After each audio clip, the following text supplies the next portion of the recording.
मी डोंबिवलीमधनं इच्छुक तर आहेच. मी डोंबिवलीचा स्थानिक रहिवासी आहे, भूमिपुत्र आहे आणि माझी इच्छा आहे की डोंबिवलीतनं लढावं. पक्षाची जी भूमिका असेल मी पक्षाच्या भूमिकेशी बांधील आहे.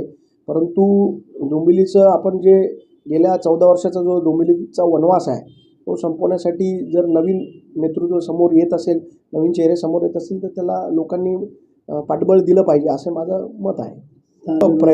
प्रयत्न करणं प्रत्येकाचं काम आहे. शहराच्या दृष्टीने बघा मला बाकीच्या काही गोष्टी राजकारणामध्ये इंटरेस्ट नाही, पण या शहराच्या आज जर डोंबिवली शहराचं आपण बघितलं तर डोंबिवली शहराची जी दुरावस्था आहे तुम्ही बाकी मी आता एक एक टप्प्याटप्प्याने या शहराची जी दुरावस्था झाली आहे त्या टप्प्याची एक सिरीज आम्ही सुरू करणार आहोत. तुम्ही बघाल तर या शहराच्या दृष्टीने कोणतंही काम झालेलं नाही. त्याच्यासाठी आम्हाला हे शहर महत्त्वाचं आहे. डोंबिवली शहर हे आमचं शहर आहे, आमचं जन्मगाव आहे. या गावासाठी आम्ही प्रयत्न करणार आहोत.